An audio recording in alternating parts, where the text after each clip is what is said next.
మునుపటి రాజకీయాలకు ఇప్పటి రాజకీయాలకు 100% తేడా ఉందన్నారు మాజీ మంత్రి ఎమ్మెల్సీ బస్వరాజు సారయ్య. నాడు రాజకీయాలు హుందాగా ఉండేవని ఇప్పుడు ఆ విలువలు లోపించాయన్నారు. రాష్ట్రంలో కేసీఆర్ ప్రభుత్వంపై ప్రజల్లో విశ్వాసం మరింతగా పెరిగిందన్నారు. బీఆర్ఎస్ ప్రభుత్వం చేపట్టే సంక్షేమ పథకాలు కొనసాగాలంటే మళ్లీ కేసీఆర్ సీఎం కావాలని ప్రజలు భావిస్తున్నారంటున్న బస్వరాజు సారయ్యతో మా వరంగల్ ప్రతినిధి సతీష్ ఫేస్ టు ఫేస్. రాజకీయ వాతావరణం వేడెక్కింది. అసెంబ్లీ ఎన్నికల కోసం ప్రధాన పార్టీలు కుస్తీ పడుతున్నటువంటి పరిస్థితి. ఓటర్లను ప్రసన్నం చేసుకునేందుకోసం నాయకులు వాడవాడలా తిరుగుతున్నటువంటి పరిస్థితి.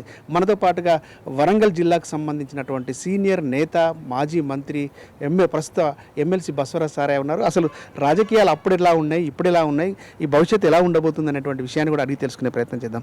సార్ నమస్తే. వరంగల్లో మీరు సీనియర్ మంత్రిగా పనిచేశారు.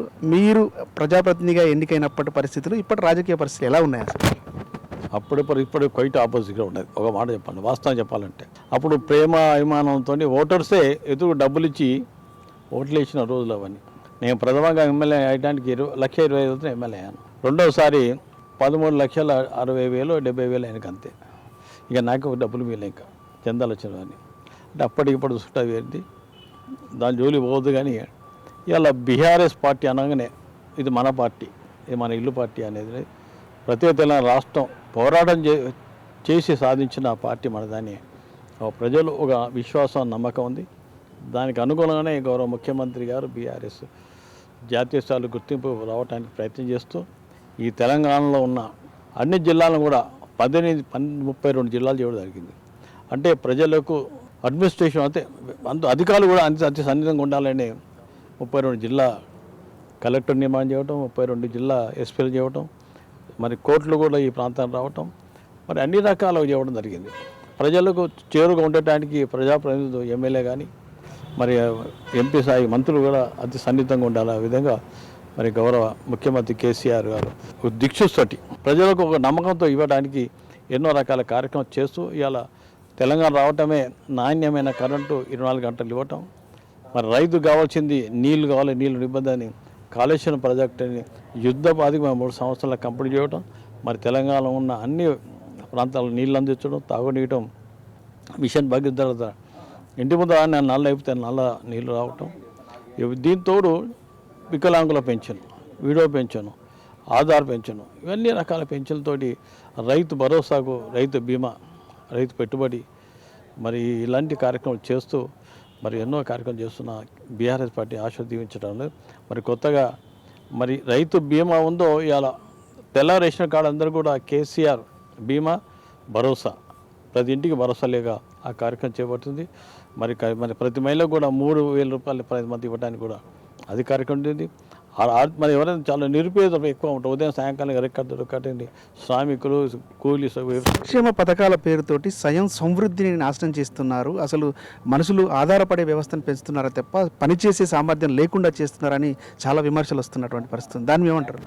ప్రతి విమర్శకు, ప్రతి పనికి విమర్శ ఉంటే లేకుండా లేదు.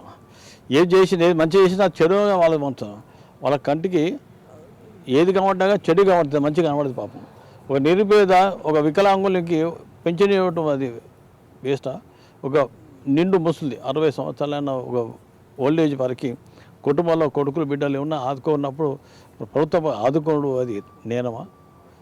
అంతేకాకుండా ఈరోజు మరి ఎలక్ట్రిసిటీ, నాణ్యమైన ఎలక్ట్రిసిటీ ఇవ్వడం తప్ప, మరి నీళ్ళు ఇవ్వడం తప్ప, ఇంటింటికి నల్లాలు ఇవ్వడం తప్ప, ఇన్ని రకాల బియ్యం ఇస్తాం. తెల్ల రేషన్ బియ్యం కూడా అలా, తెల్ల రేషన్ కార్డు కూడా సన్న బియ్యం ఇవ్వాలంది.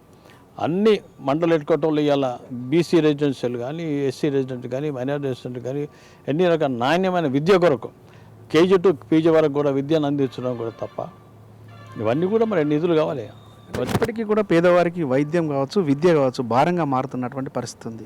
అనేక ప్రాంతాల్లో ప్రైవేటు పాఠశాలలు కూడా ప్రభుత్వ పాఠశాలలు కూడా సరిగా పనిచేయలేనటువంటి పరిస్థితి ఉంది. అంటే ఇక్కడ పేదలకు వైద్యం, విద్య భారంగా మారుతున్నటువంటి విమర్శలు కూడా ఉన్నాయి. అది దృష్టిలో పెట్టుకుని ఈరోజు 32 జిల్లాలు, 32 మెడికల్ కాలేజ్, 32 500 బెడ్స్ హాస్పిటల్ ఏర్పాటు చేయండి. అంటే వైద్యం దగ్గర అయినట్టే కదా. విద్య, వైద్యం కూడా ఇవాళ ప్రాముఖ్యత ఇస్తున్న పార్టీ ప్రభుత్వం కేసీఆర్ ప్రభుత్వం, ఇవాళ బీఆర్ఎస్ ప్రభుత్వం అని చెప్పక తప్పదు. ఉమ్మడి జిల్లాలో బీఆర్ఎస్ పరిస్థితి ఎలా ఉండబోతుంది? సీనియర్ నేతగా మీరు భూపాలపల్లి ఇన్ఛార్జిగా ఉన్నారు. ఉమ్మడి జిల్లాలో బీఆర్ఎస్ పరిస్థితి ఎలా ఉండబోతుంది? ఏది ఏమున్నా మా పార్టీలో ఉన్న మా అందరికీ కేసీఆర్ గారే దిక్సూచి వారిని చూసి తప్పనిసరి ప్రజలందరూ నిర్ణయించుకున్నారు. కంపల్సరీ ఈ జిల్లాలో హైయెస్ట్ మెజార్టీతో అన్ని నియోజకవర్గాలు మా అభ్యర్థికి వెళ్ళబోతున్నారు. ఇది పరిస్థితి. సీనియర్ నాయకులుగా ఇక్కడ ఉన్నటువంటి అనుభవంతో చెప్తున్నాం. ప్రజలను మన్నన పొందినటువంటి ప్రభుత్వం కేసీఆర్ ప్రభుత్వం రానున్నటువంటి రోజుల్లో వరంగల్ ఉమ్మడి జిల్లాలో ఉన్నటువంటి అన్ని స్థానాల్లో కూడా విజయం సాధించి తీరుతామనేటువంటి ఆశాభావాన్ని బసవరాజ్ సారయ్య గారు వ్యక్తం చేస్తూ ఉన్నారు. కెమెరా పర్సన్ భిక్షపత్తో సతీష్ రాజ్ న్యూస్ వరంగల్.